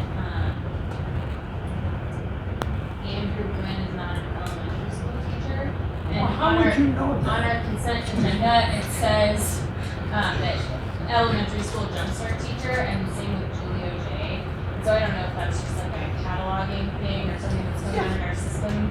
I just really wanted to teach elementary I school. understand one mountain school is new, but we might just want to, for the record. At least that they didn't adjustment. put it as PQS, which I've been doing on most of their stuff, so. Yeah, so now it's elementary school, which, you know, I'm We'll sure that change they're that still to getting say paid, one I'm sure mountain it's school, figured out, but just wanted to bring it to our attention. That might scare you. Yeah, and that happened with, I mean, we may just want to like look through and double check with them. I know that that's the case with Andy Quinn and Julia J. or incorrectly. Their contracts were. Yeah. You can just correct that to jumpstart teacher. That's fine. Thanks for bringing it up. Who else has any numerical things we want to talk about? You might notice that the format for the claim is a little different this time, and that's because Mike and his team have transitioned to the iVision system, so you see it differently. Yeah, So that that was a great. huge blur. I think Thank you so much, I can actually read it now. That's far better. And I know it was a big effort to get there. Good for you guys. Anything else, anybody here? All right. I'll move to approve the consent items as presented. Okay. Do I have a second? We need to note the adjustments. With, yes. adjustments and changes as provided by. And this is only the August claim we're talking about. the bus driver additional employee. It's in there. It's all, All of those are public. it's all them unless we want to pull them out. It's all of Okay, it. it's fine with me. Yeah. I will say. With the changes. Everybody happy? Aye. Mr. Dryburgh? Aye. Ms. Hayward? Aye. Mr. Lynch? Aye. Mr. Moore? Aye. Mr. Taylor? Aye.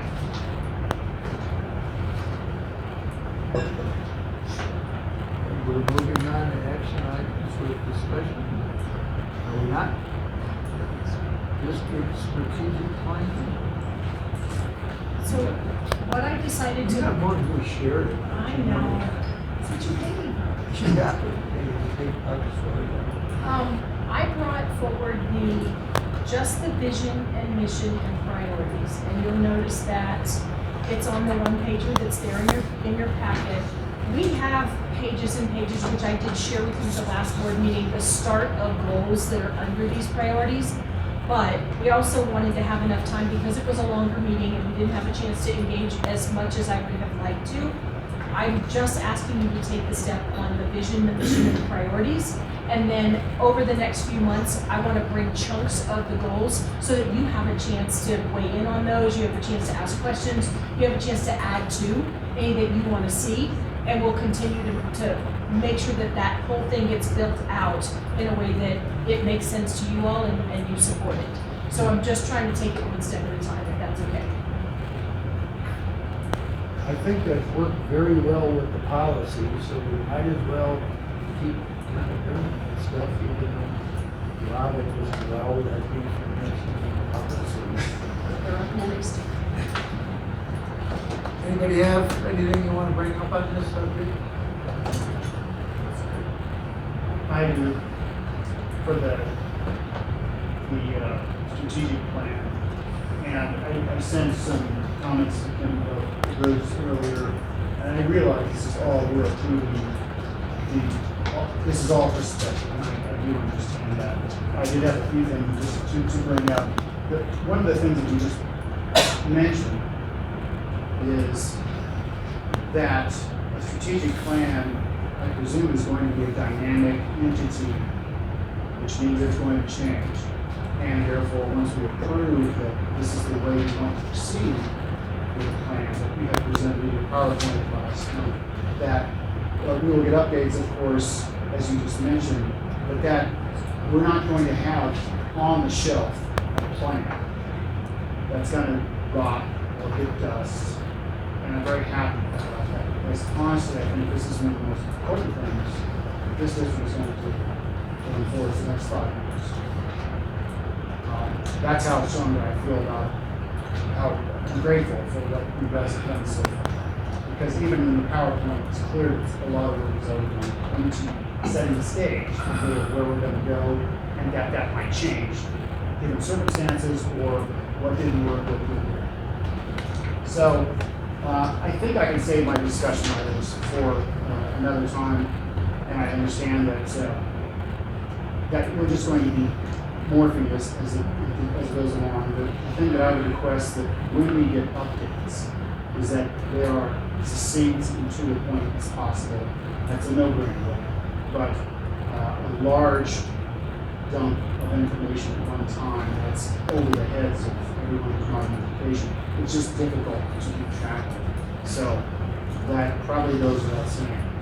One thing I would like to bring up though is in priority number 2, about the pre-K.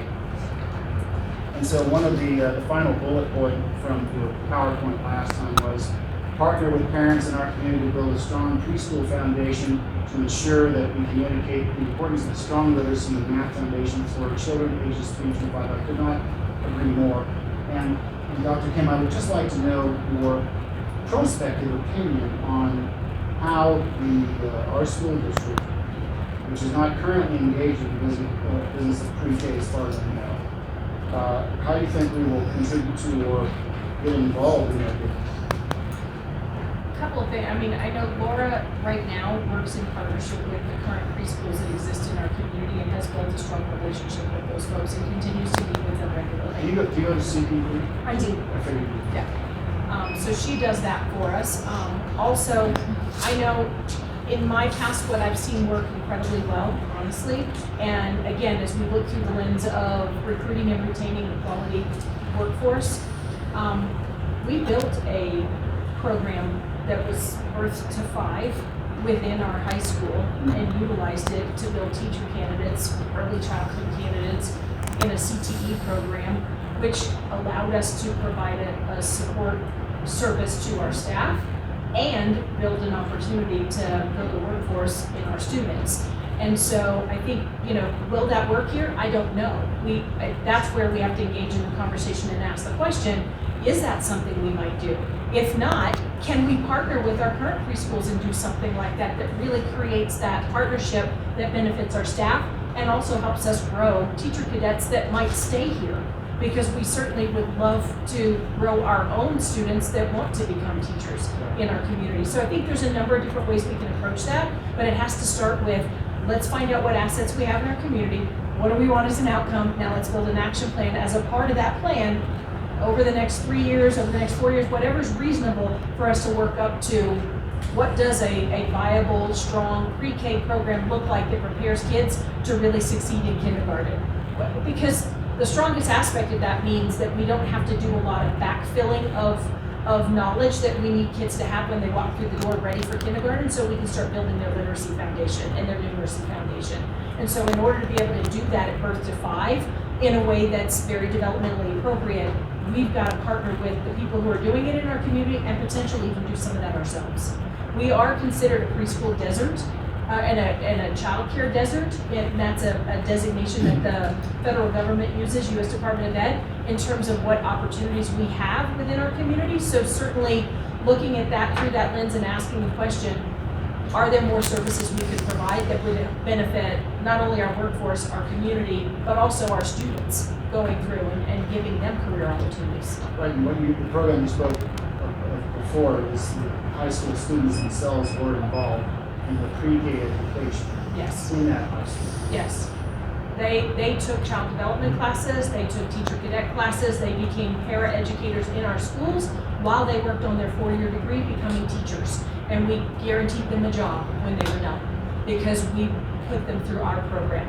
It's an expensive program, honestly, but it's cheaper than all the recruiting efforts you have to go through to find good quality teacher candidates in today's day and age, which is another shortage in workforce. So we do have to think about that. And ultimately, if this school district is into the business of pre-K, there's going to be a budgetary aspect to August. Yep. I just want to, I know it's on yeah. but yes. No, it's not cheap. That's going to have to be something to consider. Yeah. And how we allocate funds to do with additional funds from the state. Right.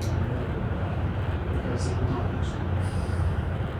And if it pays off in the end, because we get local kiddos that become great educators that want to be a part of our school district, that's a huge benefit to us too.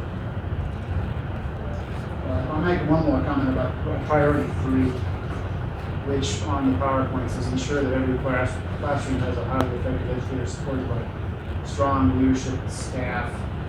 And I think that the statement of one of the bullet points, that effort to create authentic real-world experiences for students, which we have been speaking about in this board for several sessions, is again one of the most important things that I think cutting edge schools should do. Not doing the same old things from the 50s, etc. Real, that's hard to think. Real, relevant education. And these are Dr. Kym's words, not mine. But very important, and I just, but that's not easy. And to have, that's going to entail a curriculum reassessment, and ultimately you have to conform to or comply with states, mostly states, handbooks, standards, etc. So, a big chunk, but an important chunk, I think, in most institutions. But I would tell you, after presenting and sharing and talking with staffs of all of our different schools, that's probably the work that most excited about. I hope because so. they feel like that really ignites that level of learning in kids and motivates kids. So it is work that our staff is anxious and eager to do.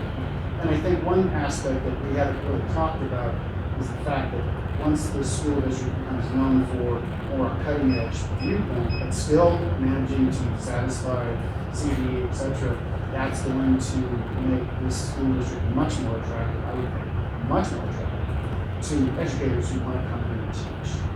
Maybe not bus drivers, no. We can hope. And any sort of bump we can get in that respect, I think, will help us out, if we want to retain a strong staff. Anyway, thank you 10 times over for the PowerPoint last time. It's very informative, easy to get this. The heavy lifting work is yet to come. We've started the journey.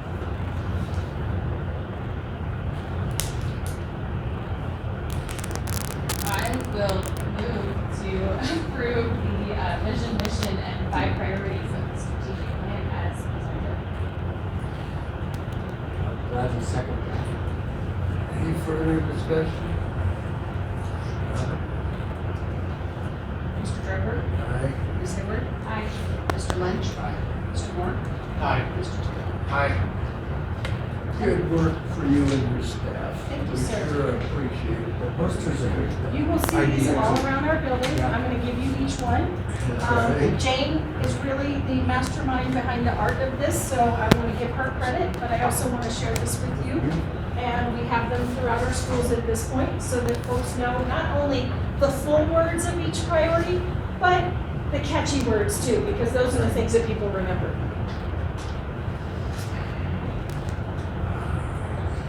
Jane, it's beautiful. Nice. And that's really one of our kids. Those aren't just I stock was, photos. yeah, I was kind of making sure that I do the background stuff like it's not a stock photo. No, those are ours. That's my graduation. Yes. I don't see my son. I tried, Consideration. Next time. Are we gonna handle policies like we have in the other meeting? Yes, sir. If that's okay. Quick, to the point? I can take you through chunks. How Good, about let her rip. So, in the very first section of repeal, I have one correction I want to make. So, ignore EEAC because it's going to show up in another stack of policies. And I'll explain that to you in a moment. So, you'll see there's 5 there, EEAC all the way through EEBC. These are repeals because, according to CASB, you can find the content of each of these policies somewhere else in another policy. Other than EEAC, where Lori and Laura and I have met, and we all agree that we still need bus scheduling and routing as a policy. So we did not choose to take CASB's recommendation to repeal it. We're making a recommendation that we change it so it's in another section, but all the rest of them are recommended repeals. The last one is required by you'll see buses and personnel transportation insurance. Part of the information is that CDE in their current training has all of this information involved in it, so there's no need for a policy there. Just pointing that out as far as, but none of these 4 are required. Is that helpful? Yes. Okay. Any questions on what we're throwing out? Okay, can I keep going? You sure can. So the second section is just legal and formatting. It's adding additional state statutes that have gotten adopted since this policy was in policy, and formatting because it's missing things like 50JT, or it's got different fonts in there, or different sizes. But all 5 of these policies, it's only formatting. There's no change in content. Okay. No questions?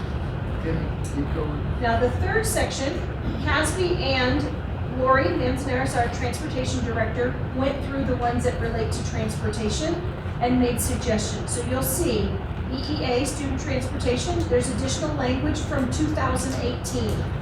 And you'll see it in there. It talks specifically about the duty of the transportation director in that one. In EEAA, it specifically talks about walkers and riders, which the only thing I will point out in that policy, it says To the extent feasible, the maximum daily ride time for students or district transportation shall be, and the word that Lori recommended is reasonable, not a time frame.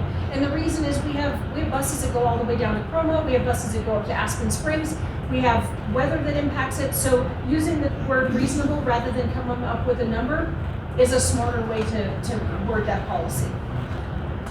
Under bus scheduling and routing, you'll see that there's a little bit of change, literally just number 1. And we took principals out of the wording in that top paragraph just because they have enough on their plate at the beginning of the school year. They don't need to have to think about what a bus route should or should not be. Bus safety program, you'll notice that it's just the change at the top in the first paragraph. And it talks about complying with state laws and regulations. Other than that, the 1 through 4 stays the same. This is a policy that has been in place since 2002. School transportation vehicle operator requirements and training. That was a pretty significant difference because CDE is requiring different things. So you'll see the language looks pretty different because we hadn't had a change in that policy. 2002, in September of 2020, there's a change there, and then the CRS calls for continuing education trainings that wasn't in the policy before, so the recommendation is just to change that language. And then there's the regulation behind it, which 1 through 12 there talks about school transportation vehicle operator requirements and training. EEAEAA, say that 3 times fast. Drug and alcohol testing for bus drivers. Casby's, yeah, it's a drug test. Can you say that, right? Casby's recommending minor updates there. If you really look at it, there's not a lot of changes. You'll see bolded language: drivers and employees in safety-sensitive positions may be subject to pre-employment drug testing, etc. Other than that, a lot of this language is language that we had in place already. Then you see the regulation, which is right behind it. Now, the procedures, you'll notice, anytime you see all the red, you notice that that was a pretty significant update, and that aligns with the current legislation as far as what's required and with Lori's input on what has to be done in order to maintain safety and security for our buses and our bus drivers. And then finally, use of school vehicles by community group. What you're going to see there is the change to the words, especially in the regulation, vehicle versus car. I mean, really, that's what you see over and over again: vehicle instead of car. Transportation director, business office director. I mean, but mostly it's changing from just the word car or just the word bus to vehicles because we have a fleet that involves more than just cars.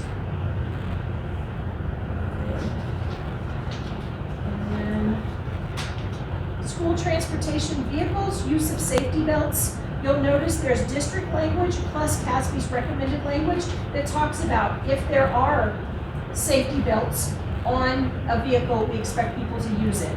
Now you'll notice there's just a note in there that says the CASB sample policy has the 2 paragraphs above, but we have the information below it with 1 through 4, and Lori would like to see that stay in our policy. That's her recommendation. So we put those 2 things together. And that's all of the policies for recommended changes in that section. The last section is probably the most interesting section because I'm going to ask you to do something a little different. First of all, the recruitment of the superintendent, you'll notice, has meaning to you all in that how they name sole finalists and all of that. That's been updated, new legislation. It indicates how you can do that now. Which is probably helpful to have explicit language about those things. Support staff and supplementary pay. The recommended language in this says Colorado has a higher minimum wage than the federal minimum wage. So if an employee gets overtime, you have to base it on the Colorado minimum wage, not the federal minimum wage. That's basically what that policy says. In policy IC, school year and school calendar, the state has called out when you have to be in remote learning. how you can count that as instructional time, because the state still has legislation that has a minimum threshold of hours, instructional hours that have to be met. And so you'll see in the language of that policy, it specifically speaks to online learning and how a student logs in and how they engage with online learning and how that counts toward instructional time. Concurrent enrollment specifically calls out the fact that we have to make families aware in grades 6 through 8 that there are concurrent enrollment opportunities in high school, that if they want to take a class above and beyond what we offer, if they meet the prerequisite requirements, we have to allow them to do so. And state legislation says that school districts do incur the cost of that, but a student has to pass the class. If the student drops the class early or does not pass the class or does not complete the class, the family has to reimburse the district for the cost of that course. But we do have to offer them the opportunity to take a concurrent enrollment class and make families aware of that opportunity in grades 6 through 8. The one that I'm going to ask you to do something different is the administering medication to students, specifically around, there was a bill that passed that allows staff to designate someone who volunteers to administer medical marijuana to students if they have it prescribed by a medical provider. The challenge with this one is you have to enact the policy because it's in legislation now. However, the last paragraph of the policy says that you can suspend that policy if you are subject to potentially losing federal dollars. And because we're a school district of Project Aware, if we were to enact this policy and not suspend it, we would lose $1 million. It is a grant funded for the next 5 years that pays for a great amount of our professional development, a lot of the programming that we've put in place around Avid, Discovery, some of those things. We would lose that if we enact this policy without suspending it. So just be aware of that. The CASB recommends that you enact the policy because of legislation, but you do have the ability to suspend it if it has a negative impact on your federal funding, which it would for us. So that applies to all of those references to medical marijuana? Yes. In the policy, if you'll notice, let me go to it, JLCD policy, and it's, let me pull it up. I'm going to go back to the immunization policy in just a second here, but under administering medications to students, it is,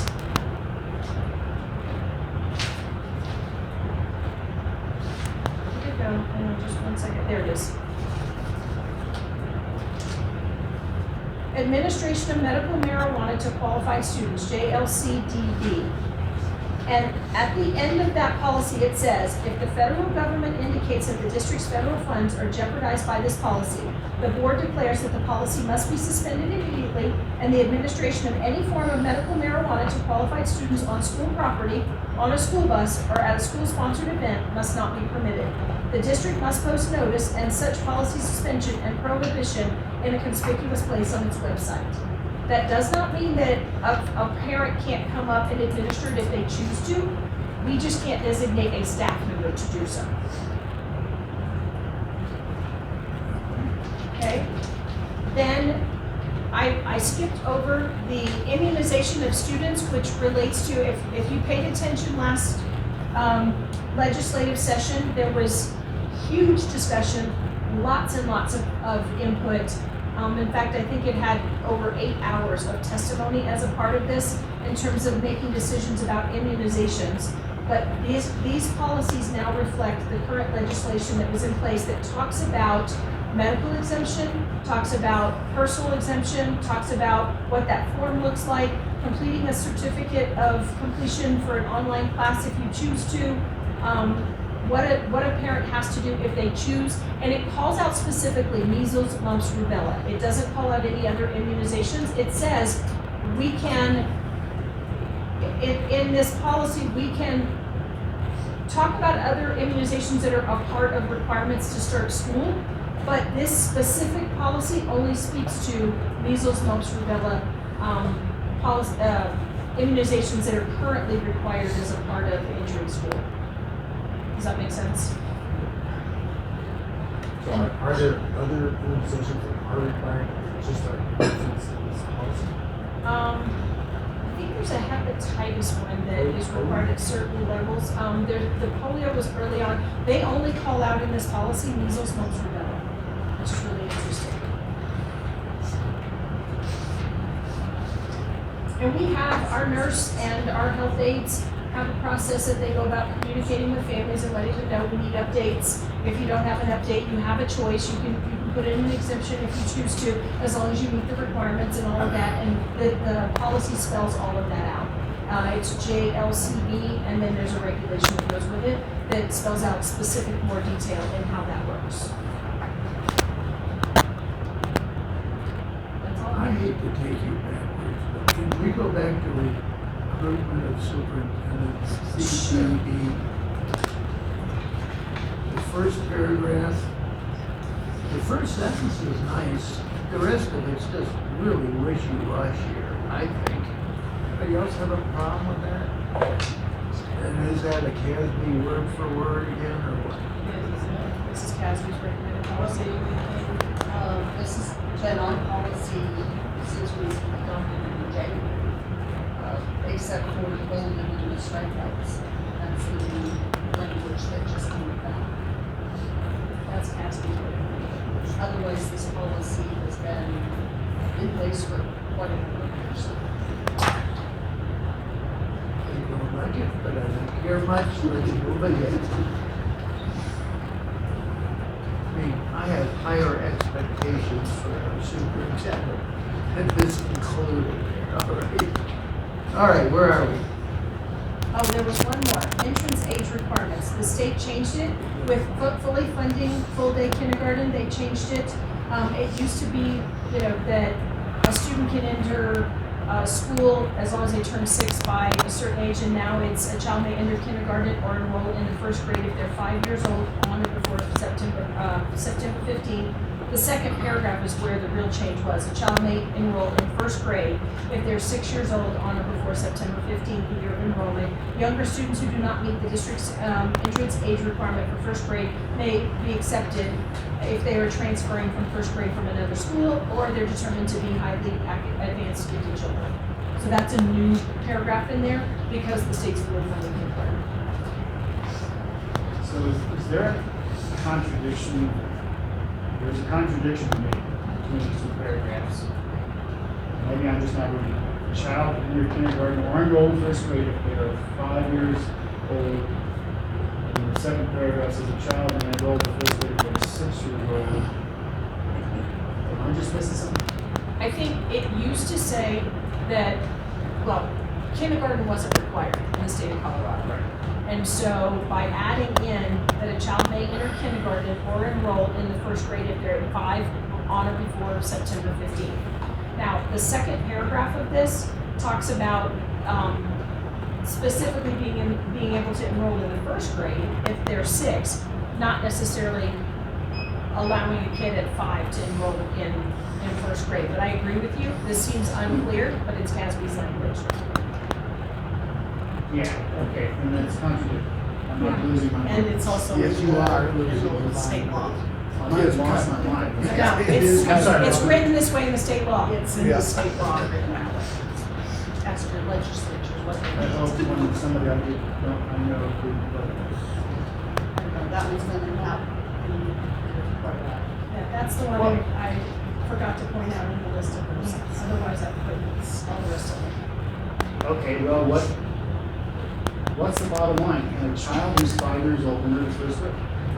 They can if they're highly able. That's okay, but that doesn't say it's a very decision to me. That's correct. Can we modify some?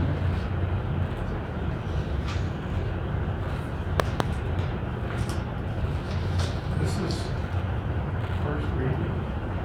This is. Certainly can, because you're gonna get a kick in the can next month. You I mean, I can. don't know how, I read it very quickly, I don't know how to fix it necessarily the second, but it just sounds goofy, so maybe it's a minor point. you say a kindergartner can enroll if they're 5 years old, fantastic. Younger students who do not meet the district's entrance requirements, but they are gifted, to put some words that we know in here, they can be allowed, if deemed by staff, to enter kindergarten, correct? I think I figured it out, Tim. Let me try this. I believe that that the reason for some of this language, if I remember right, I've slept since then, but if I remember right, the recognition that if a student is 5 but starts in private school, the child turns 5 after September 15th. So they go ahead and enroll in a private kindergarten. And then they come to us. They may still be 5 wanting to enter into first grade because they entered early. That's why this language is what it is. A child may enter kindergarten or enroll in first grade if they're 5 on or before September 15th. Because if they go to private school prior to the September 15th deadline, they could technically enter our first grade and still be 5 years old. What this is saying is we can take them in, becoming a first grader. We don't have to make them go back to kindergarten because they're 5. If I'm understanding this right. Okay, does that mean they went to kindergarten or private school, in your example, for 4 weeks, 3 weeks, 2 weeks? Is that what you're saying? No, I'm saying that, let's say they have a December 30th birthday, but they go ahead and the private school lets them start kindergarten. They're 4. They start the first half of the school year at 4. They're 5 through the second half of the year. So now they're going to start school. They're only 5 years old, September 15th. So they're going to go into first grade. All right. Okay, thank you. Did I get that right, Ms. Finey? I also think because kindergarten isn't necessarily compulsory, they have to put that in there because kindergarten is not required. Yeah. In addition to the private school thing. So there's loopholes in the beginning of kindergarten, so that both pieces of language have to be Okay, I will not make any more. Not that one. Are you? Yes, sir. Yeah, I have to do The next thing on our agenda is, You guys have to decide in each of those sections if you want to adopt them as they were presented or if you want a second reading. Because remember, your policy says if you're not going to change anything in the repeals or the formatting, you can go ahead and adopt them on first reading. The content which you can wait for second reading. It's up to you. thank you. I'm happy to adopt the ones that we don't have to take up next month. Anybody got a problem? I don't, but I have some more queries. First of all, we were speaking about, I'm lost in scrolling, the part where we have the right to rescind the policy that we were just speaking of. Which policy is that? JLC. So we adopted the new jury system. And do we do that tonight? Sorry, I gotta find, there's the regulations. Need some forms. JLC DE.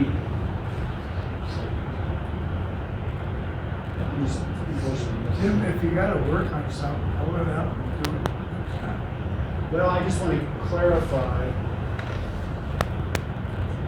JLCDE form, is that where that language is? JLC. Yes. B, sorry, I'm hearing it wrong.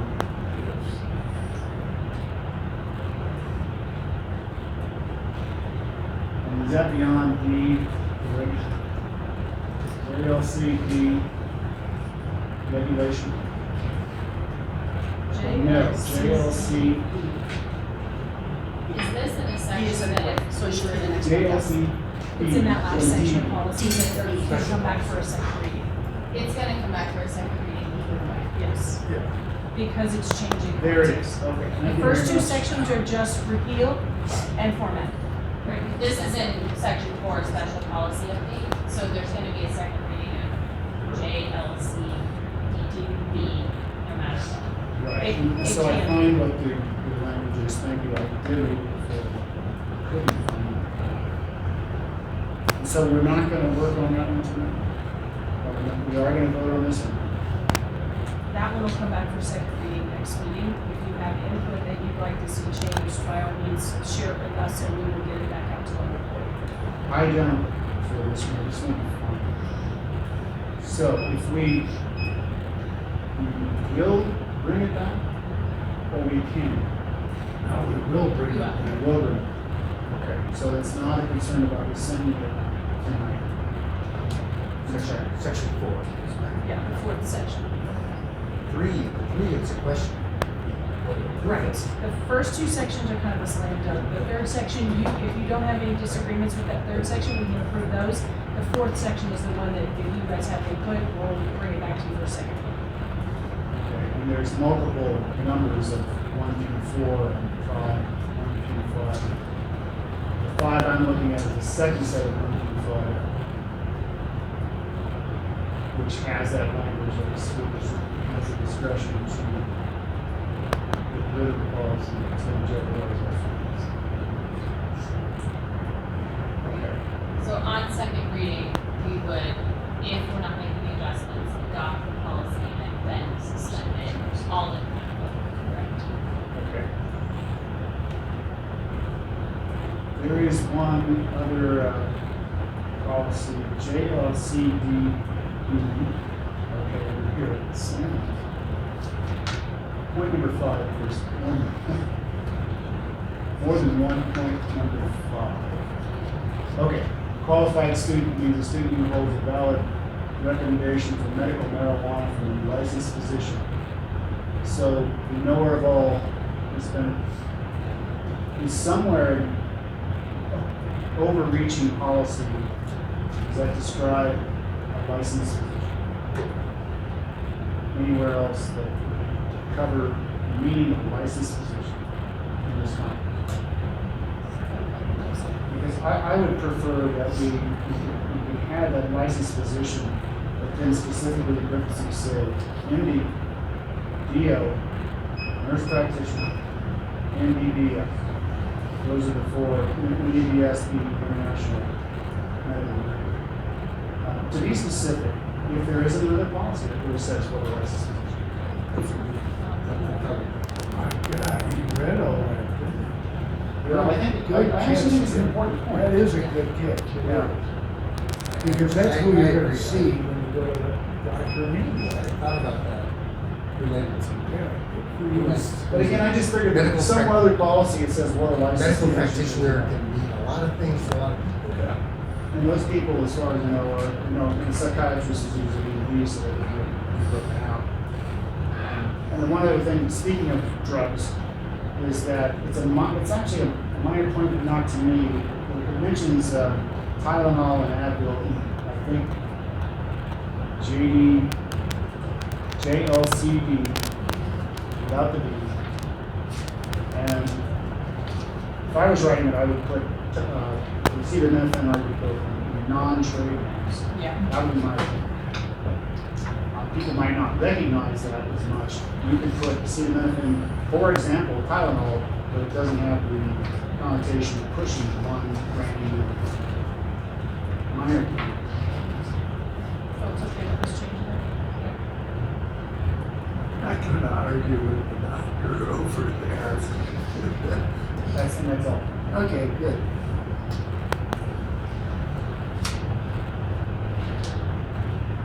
Who knows what we're supposed to say? We'll start with the repeal section. Yes, please. Oh, If somebody would like to make a motion on the repeal section of the 4 policies. So can we, I'd like to make motions to adopt the change to repeal number 1 and number 2, approve this formatting change. Section 2. One is. I'm happy with that. And I will second Excluding- that for section E, repeals for section E, and legal and formatting for section E. Do I have a second? I think that was. All right, any more discussion? Robin? Mr. Dryburgh? Aye. Ms. Hayward? Aye. Mr. Lynch? Aye. Mr. Moore? Aye. Mr. Taylor? Aye. Okay, Section 3 are Casby and Lori Manzares are Transportation Director's recommended changes. What do you want to do, guys? There are 11 of them in that section. I'll move to approve the 11 recommended changes suggested in section.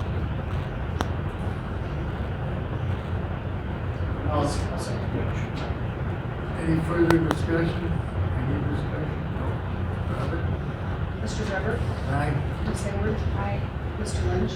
Aye. Mr. Moore? Aye. Mr. Taylor? Aye. I did notice that I was, drug testing, it's random sampling with replacement, right? So you're sampling out of it, and then we sample again, your baby's back in there. Yes. And that's the statistics of that. It's random sampling with replacement, pull out, gets put back in. The wording seems pretty precise about that. You don't get tested and then you know pretty clear now. Whatever that means. Yeah. The chances are equally likely every time. There you go. Are we ready for board? I would like to compliment the audience. It was what, 13 after 8. The key in last month was 10 to 10. Appreciate Ford, everybody getting through all this stuff in the audience. Because I get tired when it gets close to 10 o'clock. I thought it was very good. Maybe we could get an awful lot done, so that's good. What comments do you folks have?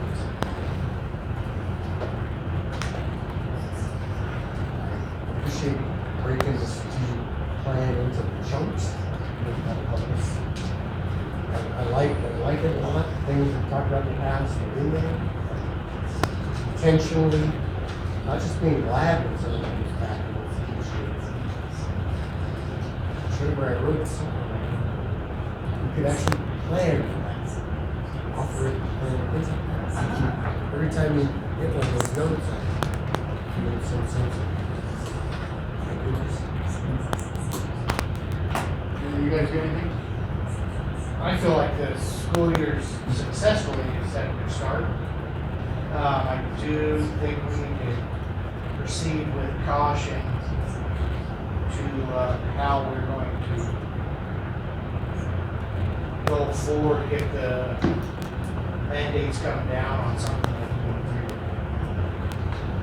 And kind of talk to each other and discuss that. Absolutely. Yeah, like the board and staff get together, they may take a long time. Depending on what they do, it may be something that everybody's, okay, that's just fine. I'll be surprised to That's see my hope. such a thing, but you know, if that's the case. Yeah, and, if it happens, it happens, we'll deal with it. I don't know what it is.